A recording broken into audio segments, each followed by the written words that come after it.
Les quería presentar algunos resultados, no son recientes, pero bueno, son sobre reconsolidación y es un buen ejemplo del tipo de estudios que hacemos en mi grupo en el laboratorio de neurobiología de la memoria. Como soy uno de los primeros que habla también, si me da el tiempo, pensé en hacer una pequeña introducción al concepto de memoria de consolidación y reconsolidación, ¿no? ¿De qué estamos hablando con esa terminología, ¿no? Nosotros trabajamos en neurobiología y tenemos definiciones, esto es un ejemplo, definiciones de memoria que son distintas a las que puede tener una aproximación en psiquiatría, psicología, pero digamos, porque nosotros vamos hacia las causas en el sistema nervioso que permiten codificar y permiten después digamos, recuperar la información almacenada, ¿no? Entonces, bueno, hay definiciones clásicas como este es un ejemplo de Kandel, el puntero Eric Kandel, donde habla de la memoria como una representación interna. Ahí nos metemos dentro del cerebro para ver cómo es que se almacena la memoria, de la información adquirida a través del aprendizaje, y en realidad puede ser no solo aprendizaje sino simple experiencia cotidiana que uno tenga, ¿no? Pero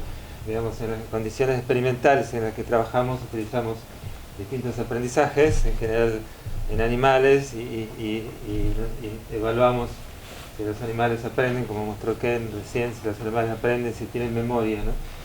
Y que esa representación interna, que se denomina traza anésica o engrama, está codificada espacio-temporalmente en circuitos neuronales, mediante cambios en las propiedades reactivas de las neuronas. Entonces, si tenemos un circuito inicial, el circuito mínimo está representado por un conjunto de neuronas. Esas neuronas algunas de ellas tienen ya establecido ciertos contactos. Esta línea gruesa es porque hay conexiones que están potenciadas, que están cambiadas de la condición basal de conexión entre las neuronas, ¿no? Cuando se adquiere una nueva información o se aprende algo, hay neuronas que intervienen, estas rojas ahora, que serían las neuronas que van a formar parte de la traza de memoria del engrama.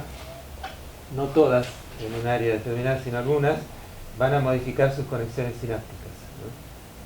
Y mediante un proceso de consolidación, ahora vamos a hablar, esas conexiones se estabilizan, por ejemplo se refuerzan, y ese reforzamiento de las conexiones sinápticas, esta neurona se conecta con esta y ahora se conecta de manera más fuerte, por ejemplo, más potenciada, como dice ahí.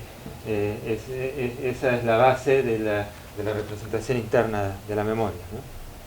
Esa es una primera definición, que además, digamos, hay que considerar el hecho de la evocación de la memoria, ¿no? Porque puede haber una representación interna que no puede ser evocada, digamos, tiene que poder en determinado momento reactivarse estos circuitos, es decir, hay señales que permiten reactivar esas neuronas que quedaron marcadas, y entonces esos circuitos se activan y entonces tenemos la representación de la información que estaba guardada, ¿no?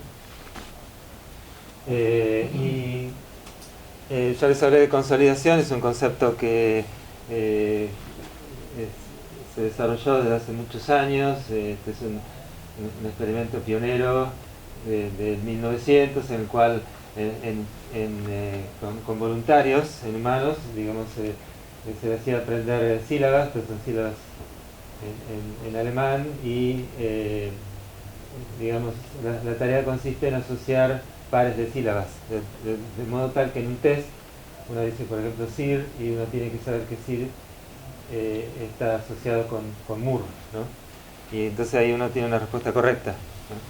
Y eso se puede testear. Entonces, bueno, hay cierta performance en el cual el sujeto recuerda, tiene un porcentaje de respuestas correctas más o menos alta, pero si ellos presentaban una interferencia, por ejemplo, simplemente aprender una nueva lista de palabras unos segundos después de haber aprendido la primera lista de palabras, entonces ahí en el testeo se cometían más errores, había menos respuesta correcta, y esto no solo ocurría con una nueva lista de palabras, sino por ejemplo presentando imágenes.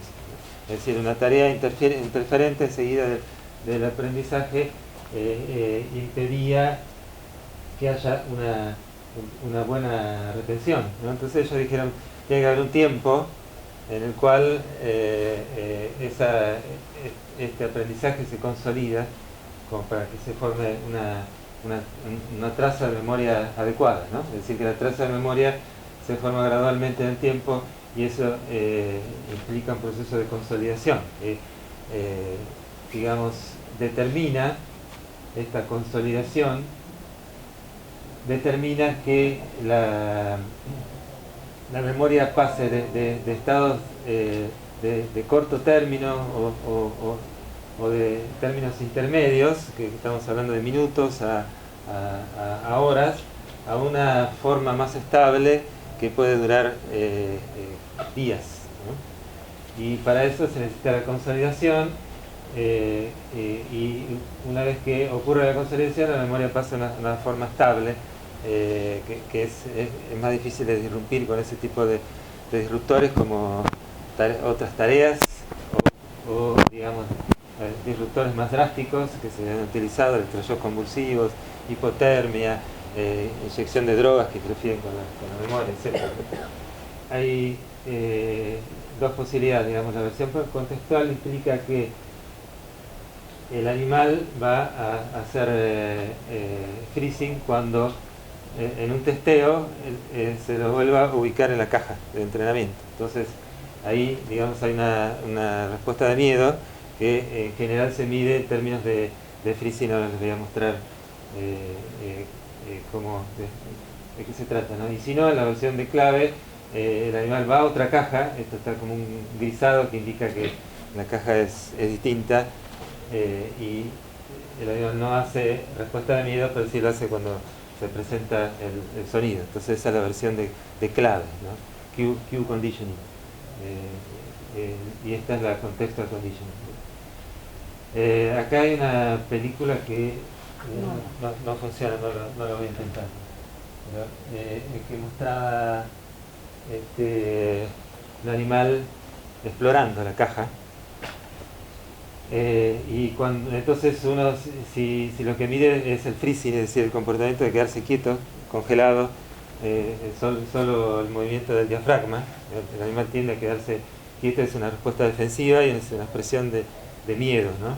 Entonces, bueno, el nivel de freezing es muy bajo, y cuando acá, digamos, en un animal entrenado prácticamente pasa mucho tiempo haciendo freezing, entonces hay un alto porcentaje de respuesta. Esta sería la respuesta condicionada. Entonces, el condicionamiento en el cual el estímulo condicionado es simplemente la caja donde el animal experimentó el estímulo incondicionado, que es el shock, ¿no?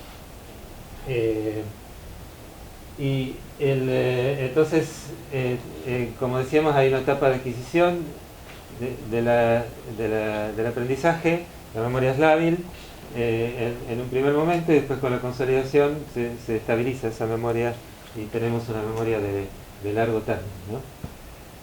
Ahora bien, esa memoria puede posteriormente ser modificada, digamos, y en determinadas condiciones de evocación, no siempre, pero en determinadas condiciones, las condiciones en este caso para los ratones es algo muy parecido a lo que encontramos en los cangrejos, en el modelo de cangrejo. La reexposición breve, en este caso 5 minutos, al contexto de entrenamiento, lo que se desencadena es un proceso de labilización. La memoria estaba estable y se labiliza nuevamente, y entonces se requiere un proceso de reconsolidación, ¿no? Un proceso, el nombre lo indica, un proceso similar a lo que ocurría inicialmente, donde también se necesita de expresión génica de síntesis proteica para que la memoria se restabilice y quede de nuevo, digamos, y bueno, y la discusión que podemos, probablemente se dé el día de hoy es cuál es la función de esto, ¿no? ¿Para qué la memoria se labiliza cuando en determinadas condiciones de evocación, de recuerdo, cuando recordamos en determinadas condiciones, la memoria se labiliza? ¿Y por qué se labiliza? ¿Cuál sería el mecanismo, digamos, que permite? Y sin entrar en detalles, una de las funciones es la actualización, es decir, agregar nueva información a la que ya estaba almacenada inicialmente, ¿no? Y además hay un fenómeno que es el de extinción. Entonces, si hay una reexposición breve al contexto de entrenamiento, como decíamos, hay reconsolidación, la memoria original se restabiliza, y entonces lo que tenemos es la expresión de la memoria. Digamos, tenemos respuesta de miedo ante, digamos, cuando hacemos un segundo test. Sería, primero estuvo el entrenamiento, después hicimos una reexposición, que sería como un primer test, y en un segundo test que vemos que el animal expresa miedo realmente. O sea que para poder ver que hubo reconsolidación, que hubo labilización y reconsolidación, bueno, necesitamos interferir con esa memoria, de alguna manera, como para ver que efectivamente estuvo lábil en este momento y que entonces se pudo modificar, alterar, disrumpir, etc. En cambio, si en lugar de dejarlo 5 minutos, lo dejamos 30 minutos, una reexposición prolongada, no se desencadena la reconsolidación, sino un proceso de extinción, que se llama, este es el nombre que le puso Pavlov. No es que la memoria desaparece, sino que, digamos, actualmente se considera que se forma una nueva memoria, la memoria de extinción, que a nivel comportamental lo que vemos es que no va a haber expresión de miedo, no va a haber retención, no va a haber respuesta condicionada, ¿no? Sin embargo, la extinción es una inhibición temporaria del comportamiento. Es decir, lo que vemos en este caso es que hay una inhibición y que la respuesta condicionada de miedo no se expresa, ¿no? Pero esto es temporario, digamos. Hay una recuperación espontánea, simplemente dejamos pasar el tiempo y vemos que el miedo vuelve, ¿no? Y eso, bueno,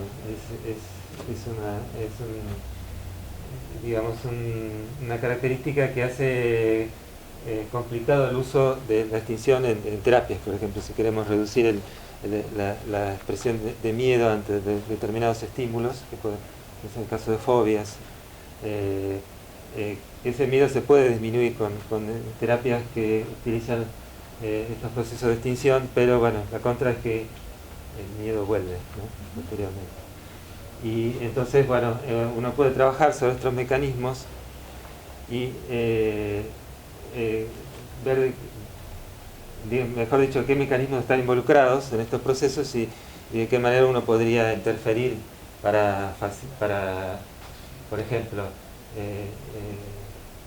aumentar el proceso de extinción, o tratar de que no vuelva o no vuelva tan rápido, o interferir sobre una memoria de miedo en el proceso de reconsolidación, ¿no? Porque ahí se abre una ventana en la cual se puede hacer algo con una memoria, ¿no? Y bueno, ahora quería introducirles, no sé cómo hay tiempo para... Estamos mal de tiempo, pero... Estamos mal. ¿Cuánto queda? Igual cualquier cosa yo le saco tiempo a mi charla, que es la última. No. Sí, Si no pero salteo, porque quería... tarde porque este reloj está mal. Sí. Claro. Sí, no me fijé cuando empecé, pero no importa. Digamos, la otra pregunta que está en juego, nada, esto era para introducir, ¿dónde estudiamos estos procesos dentro del cerebro? Y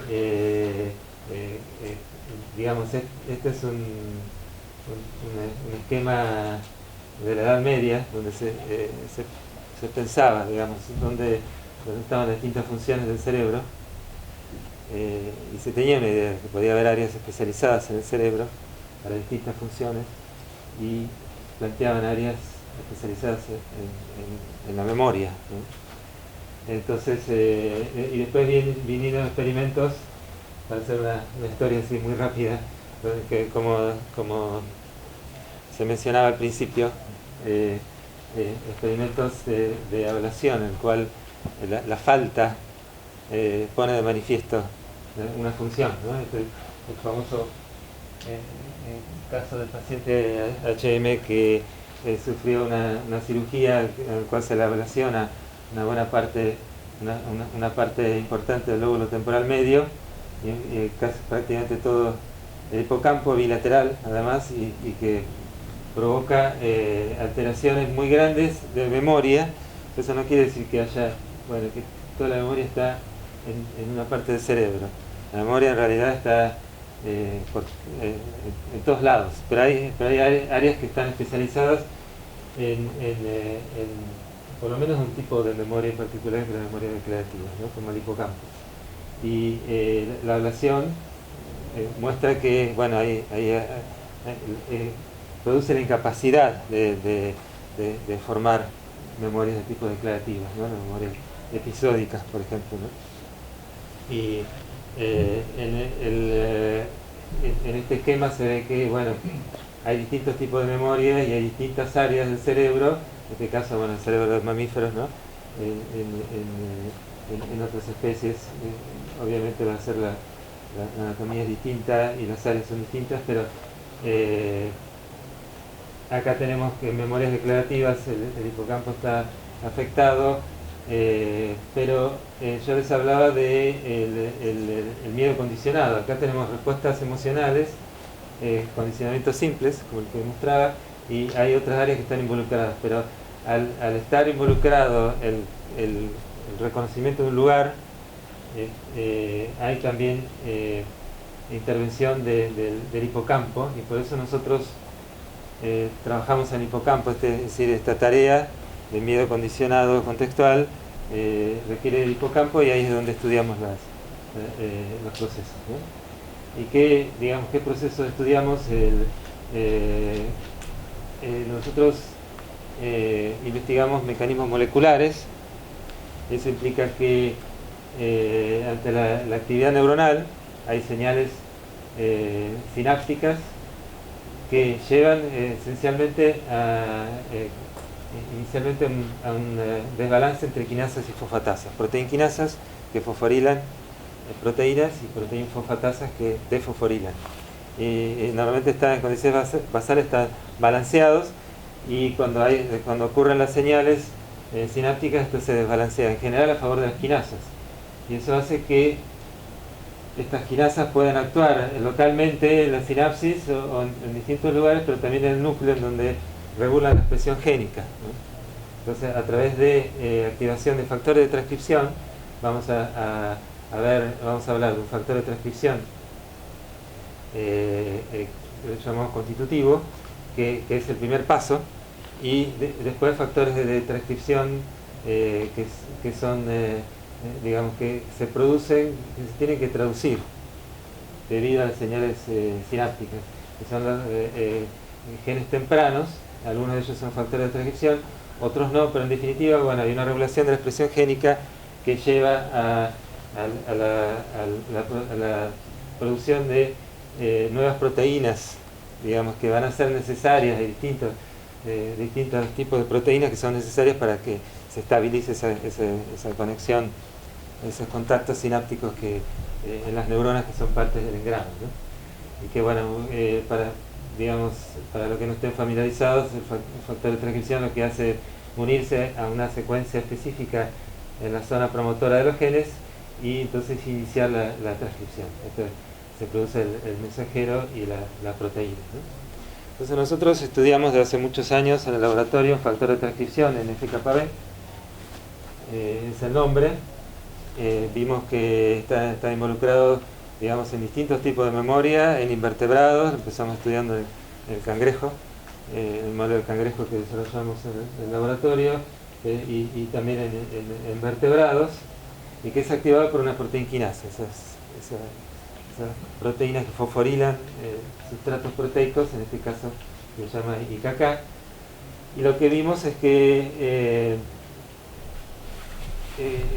decidimos estudiar qué es lo que pasa en la reconsolidación de esta memoria de miedo contextual, ¿no? Entonces lo que hacemos es entrenar a los animales. En el día 1 reciben tres shocks en el contexto que van a asociar al shock, y al día siguiente se les responden 5 minutos. Y entonces, bueno, en este experimento a distintos tiempos, 0, 15, 45, se lo sacrifica, se extrae el hipocampo y se mide la actividad del factor de transcripción, una técnica molecular. Y lo que se observa, bueno, acá hay primero una inhibición, no vamos a entrar en detalles, pero después se observa una activación, ¿no?, del factor de transcripción. Eso quiere decir que el factor, digamos, entró al núcleo y potencialmente está regulando la expresión génica, ¿no? Entonces uno puede preguntarse si eso es necesario. Entonces, para eso vamos a tratar de inhibir el factor de transcripción. Para inhibirlo lo que usamos es una carnada, ¿no?, un decoy, una carnada para secuestrarlo, es decir, darle ADN doble cadena con esa secuencia consenso que es reconocida por el factor. Entonces lo que hacemos es distraer al factor y no dejar que actúe en el genoma, donde tiene que regular la expresión génica, ¿no? Y esta es una carnada mutada que no se une al factor, no lo captura. Entonces es un buen control para ver el efecto. Entonces, y bueno, efectivamente eso es un ADN pequeño, oligonucleótido, que se inyecta, que entra en la célula. Acá se ve cómo entra en la célula. Este es la región CA1 del hipocampo. Este es un corte, ¿no?, en el cual se ve el hipocampo.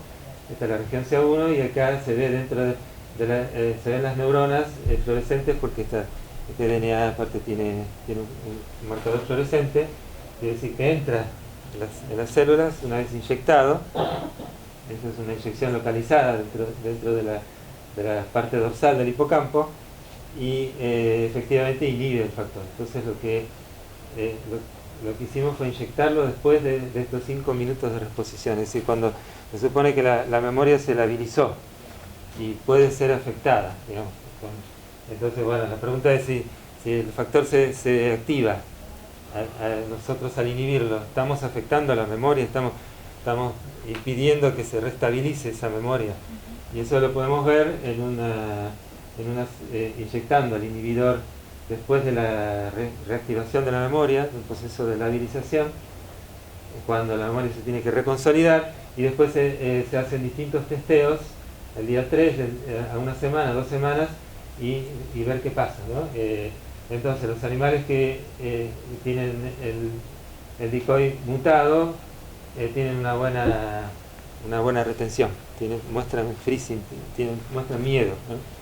Mientras que los que recibieron en este momento la carnada muestran menos freezing, y eso permanece en el tiempo, hasta 2 semanas, ¿no? Y también nos preguntamos si cumplía algún papel el FKB en la extinción. Entonces, para eso, en lugar después de entrenarlos, al día siguiente, en lugar de responder los 5 minutos, se le responde 30 minutos, y después se le inyecta el inhibidor, ¿no?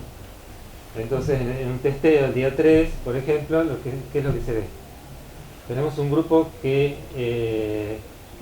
no, es este grupo que no tuvo esta reexposición prolongada de 30 minutos. Y lo que muestra es una buena retención, ¿no? Después tenemos otro grupo que tuvo la exposición prolongada y recibió el decoy fallado, digamos, mutado. Y lo que muestra es una baja respuesta de freezing. Y el grupo que recibió el decoy también muestra una respuesta baja de freezing. Entonces, a priori uno podría decir, acá no pasó nada. Uno podría esperar que el decoy afecte esta baja retención, digamos. ¿Por qué bajó la retención? Esto es típico del proceso de extinción, ¿no? Se los dejó media hora y eso provocó una extinción, una inhibición temporaria de la respuesta de freezing. Entonces acá se ve un nivel bajo. Ahora, la droga, es decir, el DNA que afecta al FKB parece no estar haciendo nada, ¿no? Sin embargo, cuando uno los testea a la semana, ¿qué encuentra? Este es el nivel de retención normal a una semana, que es lo que lo muestra este grupo que no recibió extinción. Sin embargo, el que recibió la carnada mutada, fallada, digamos, es como que vuelve a mostrar, vuelve a ser una respuesta de freezing. Eso quiere decir que hay lo que ocurrió, lo que decíamos antes, una recuperación espontánea. La memoria reaparece, que es el problema de la extinción. La memoria reaparece en forma espontánea. Simplemente pasó el tiempo y la memoria se recuperó. Pero cuando vemos el grupo inyectado con el factor, se ve que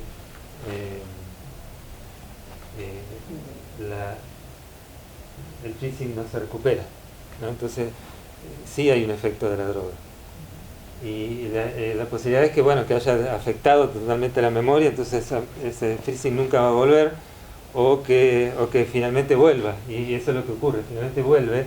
Entonces hay una recuperación espontánea, pero retardada. Eso quiere decir que, bueno, que esa droga, el inhibir ese factor, digamos, lo que hace es retrasar la vuelta del mismo.